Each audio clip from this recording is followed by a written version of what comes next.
तो दोस्तों very good evening, अस्सलाम वालेकुम, नमस्ते। तो आज जुड़ रही हूँ मैं एक बहुत इंपॉर्टेंट टॉपिक पे। आज हम टाइम ना वेस्ट करके अपना टॉपिक स्टार्ट करेंगे। तो आज का जो मेरा टॉपिक है वो ये है कि 19वीं सदी और 20वीं सदी में महिलाओं की स्थिति कैसी थी, उनके साथ व्यवहार कैसा होता था, किस टाइप की उनके साथ रीति रिवाज, किस टाइप की उनकी जो कंडीशन थी वो कैसी थी। आज हम ये देखेंगे क्योंकि ये इंपॉर्टेंट भी है। हमारे बीए प्रोग्राम के 6 सेमेस्टर में ये क्वेश्चन जरूर आता है एग्जाम में, तो उसी के लिए मैंने आज ये वीडियो रिकॉर्ड की है। तो आज हम सबसे पहला पॉइंट देखते हैं कि वहां पे जो विद्वान थे, वहां के जो विद्वान थे वो महिलाओं के बारे में किस तरीके से सोचते थे। जैसे सबसे पहले दयानंद जी हैं, जिन्होंने कहा है कि महिलाएं किसी से कम नहीं होती, महिलाएं किसी से कम नहीं होती, क्योंकि महिलाओं को लिंग के आधार पर बांटा गया है सिर्फ समाज ने।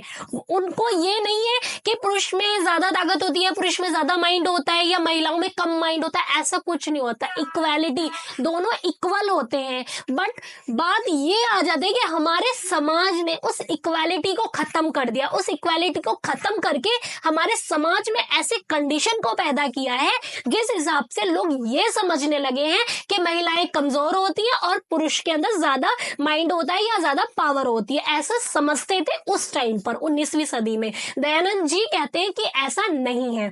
तो 19वीं सदी में जो महिलाओं की कंडीशन थी उसको मैं एक बार रिकॉल करा देती हूँ। तो पहली बात तो ये कि 19वीं सदी और 20वीं सदी में हमारा एक डिफिकल्ट सा चेंजेस आ जाते हैं। 19वीं सदी में जो कंडीशन थी 20वीं सदी में वो परिवर्तित होती हुई नजर आती है। 19वीं सदी में क्या था कि महिलाओं को सबसे पहले महिलाओं को घर से बाहर नहीं निकलने दिया जाता था, उनको पढ़ाई का अधिकार नहीं था, उनको संपत्ति का अधिकार नहीं था, मतलब उनको किसी भी चीज का कोई अधिकार नहीं था। सबसे पहले वहां पर सती प्रथा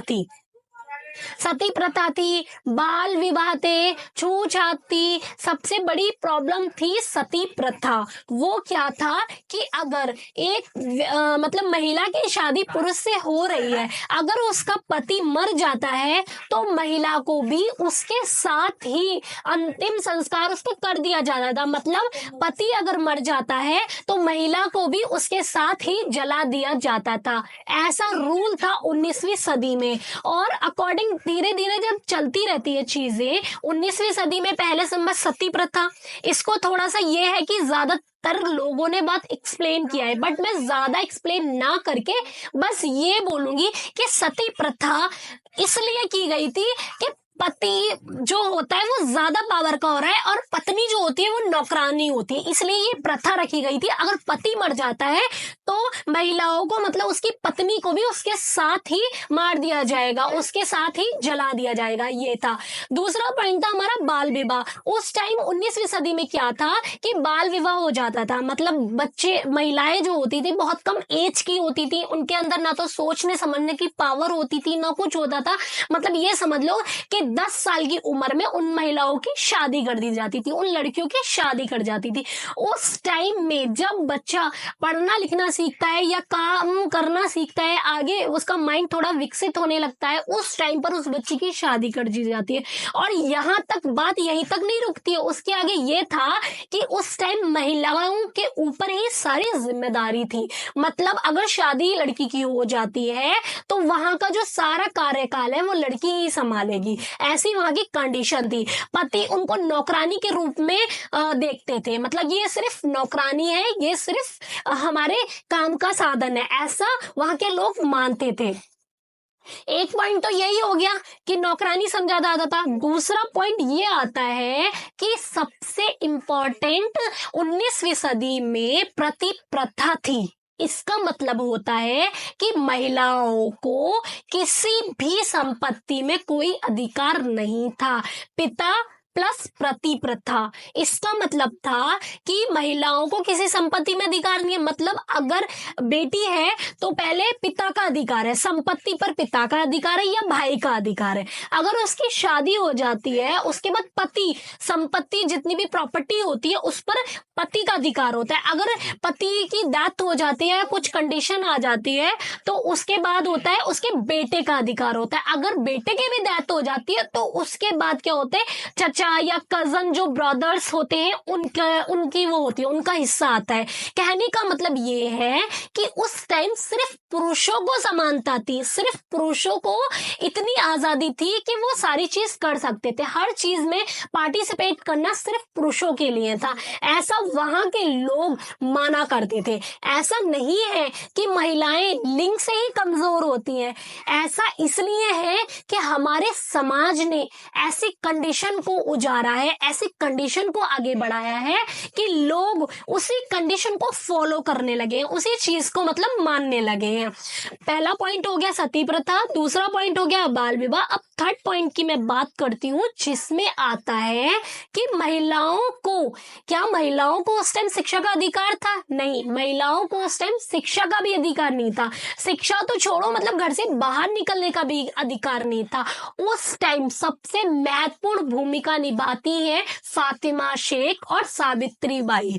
इन दो ऐसी महिलाएं थी हमारे भारत की जिन्होंने खुद तो पहली एजुकेटेड मतलब महिला बनी, खुद तो पढ़ी लिखी पहली महिला बनी वो, साथ के साथ उन्होंने उन महिलाओं को भी आगे बढ़ाया जो नीची दलीय प्रणाली से प्रकट होती हैं, मतलब वो महिलाएं जो नीची जात से बिलोंग करती हैं, वह महिलाएं जिनको घर से बाहर नहीं निकलने दिया जाता था, उन महिलाओं के लिए भी फातिमा शेख और सावित्री बाई ने बहुत सारे कदम उठाए। ऐसा नहीं है कि वो उन्होंने पढ़ाई बहुत आसानी से कर ली थी, ऐसा है क्योंकि उन्होंने जो पढ़ाई करी वो बहुत मुश्किलों से करी। वो पहली ऐसी पढ़ी लिखी महिला थी वो हमारे विश्व में एक नाम रोशन कर गई, क्योंकि उन्होंने अपने ही साथ साथ उन महिलाओं को भी पढ़ाया जो कभी घर से बाहर नहीं निकल सकती थी। ऐसा नहीं है इस चीज में कि बहुत इजी था, हाँ लोग एक्सेप्ट करने लगे थे उनकी चीजों को, नहीं, उस टाइम पर पुरुषों ने बहुत ज्यादा उनका विद्रोह किया। मतलब फातिमा शेख को और सावित्री बाई को इतना उल्टा सीधा उस टाइम लोग बोलते थे, वो बाहर जाती थी पढ़ने के लिए, उनके ऊपर टमाटर फेंके जाते थे, अनाप शब्द उनके लिए यूज किए जाते थे, ऐसा उस टाइम का समय था। लेकिन उस टाइम फातिमा शेख और सावित्री बाई ने हार नहीं मानी थी, फिर भी उन्होंने उन महिलाओं के लिए आवाज उठाई। ऐसा था कि महिलाओं को वो करती थी, प्रकट करती थी, मतलब कि कोशिश करती थी, कुछ ना कुछ उनसे बात करने की कोशिश करती थी, तो महिलाएं जो थी वो भी उनका सपोर्ट नहीं करती थी। वो इसलिए कि वो पुरुषों से डरती थी कि अगर मैं इनका सपोर्ट करने लगी तो मेरे जो हस्बैंड हैं या मेरे जो फादर हैं वो मुझे घर से निकाल देंगे या मुझे टॉर्चर करेंगे। इस तरीके से उस टाइम महिलाएं डरती थी। पर उसके बाद क्या हुआ, धीरे धीरे जब महिलाओं को ये लगा कि नहीं, हम बिल्कुल ही नीचे दब रहे हैं, तब महिलाओं ने आवाज उठाई कि हाँ, हमें फातिमा शेख और सावित्री बाई के साथ खड़ा होना चाहिए, क्योंकि अगर हम पढ़ेंगे लिखेंगे तभी हमारे अंदर जो माइंड है वो चेंज होगा, जो हमारे विचार हैं वो चेंज होंगे। उस टाइम पर समझने की बुद्धि नहीं थी, क्योंकि 10 साल की उम्र में ही लड़कियों की शादी कर दी जाती थी। फिर धीरे धीरे जब उन्होंने आवाज उठाना शुरू किया, धीरे धीरे महिलाएं पढ़ने लगी। फातिमा शेख का घर पहला स्कूल बना था हमारे भारत में। सबसे पहला जो स्कूल कहा जाता है महिलाओं के लिए वो फातिमा शेख का घर माना जाता है, क्योंकि बाहर स्कूल में जब वो पढ़ाया करती थी तो लोगों ने, मतलब पुरुषों ने उनका वो किया, उनका उल्लंघन किया, उनको परेशान करने लगे, स्कूल तोड़ दिए गए। तो इसी वजह से उन्होंने कहा कि मेरे घर के दरवाजे खुले हैं, मैं खुद तो पढ़ूंगी ही, साथ में सारी महिलाओं को भी पढ़ाऊंगी। तो इसलिए उनकी भूमिका सबसे इंपॉर्टेंट मानी जाती है। ठीक है, थर्ड पॉइंट हमारा यहाँ कंप्लीट होता है। अब देन फोर पॉइंट में जो मैंने आपको बताया प्रति प्रथा, उसमें मैंने आपको एक्सप्लेन कर दिया कि प्रति प्रथा में कहा जाता था कि पुरुषों को ही संपत्ति का अधिकार है। ऐसा ही था उस टाइम, पुरुषों को ही संपत्ति का अधिकार था और महिलाओं को नहीं था। बट जब 19वीं सदी से धीरे धीरे चेंजेस होने लगे तो 20वीं सदी में आते आते कानून जब बनने लगे, हमारी चीजें चेंज होने लगी, तब सबसे पहले लड़ाई लड़ी हमारी सावित्री बाई ने, और उन्होंने कहा कि संपत्ति में ना महिलाओं को भी अधिकार दिया जाना चाहिए। महिलाओं को अधिकार सरकार ही नहीं बल्कि ऐसा कानून बनाना चाहिए कि महिलाओं को ही सबसे आगे किया जाए। आज आप देखते हैं कि आज अगर हम कोई जमीन खरीदने जाते हैं तो उसमें महिलाओं के नाम से जमीन अगर रजिस्टर्ड कराते हैं तो उसमें कम प्राइस लगता है, अगर वही हम पुरुष के नाम से कराते हैं तो उसमें ज्यादा प्राइस लगता है। तो आप उससे माइंड लगा सकते हैं कि उस टाइम जो रूल बनाए गए थे वो बहुत सोच समझ के बनाए गए थे कि एक तरीके से महिलाओं को आगे बढ़ाया गया। अगर महिलाओं को कम प्राइस में उनका रजिस्ट्रेशन होने लगेगा तो लोग लालच की वजह से ही सही लेकिन महिलाओं को आगे बढ़ाएंगे, मतलब रजिस्ट्रेशन उनके नाम से ही कराएंगे। ऐसी प्रथा को धीरे धीरे खत्म किया गया। उस टाइम की जो महिलाओं की कंडीशन थी वो बहुत ज्यादा खराब थी। उनको पहली बात तो ये कि घर से बाहर नहीं निकलने दिया जाता था, मतलब पुरुष ये सोचते थे कि महिलाएं अगर घर से बाहर निकलेंगी तो वो हमारे खिलाफ खड़ी हो जाएंगी, वो फिर हमारी बराबरी करने लगेंगी। ऐसा उस टाइम लोगों के अंदर माइंड सेट था। और ये सिर्फ 1% के अंदर नहीं था, बहुत सारे ऐसे लोग थे जो इस चीज को ही मानते थे। और ऐसा किस वजह से हुआ? वो सिर्फ हमारे समाज की सोच की वजह से हुआ। अगर उस समाज की सोच को उस टाइम थोड़ा सा चेंज किया जाता और उन लोगों को बताया जाता कि लड़कियां और लड़के लिंग से कमजोर नहीं होते हैं, उन्हें समाज कमजोर बनाता है। वो इसलिए बनाता है कि समाज को लगता है कि लड़की कुछ गलत कर सकती है, लड़की अगर बाहर जाएगी तो वो पढ़ नहीं पाएगी या पढ़ा नहीं पाएगी, ऐसी चीजें लोगों के अंदर थी। या फिर वो सोचते थे कि ये वीक है, मतलब कमजोर है, क्या ही कर पाएंगी लड़कियां, तो इसलिए उन्हें घर में ही रखा जाता था। जब धीरे धीरे पुरुषों को समझाने लगी सावित्री बाई और फातिमा जी, जब धीरे धीरे उन लोगों को समझाने लगी तो उनके माइंड में आ गया कि नहीं, लड़कियों को भी आगे बढ़ाना चाहिए क्योंकि वो इक्वल होती है, इक्वालिटी उनके बीच होनी जरूरी है।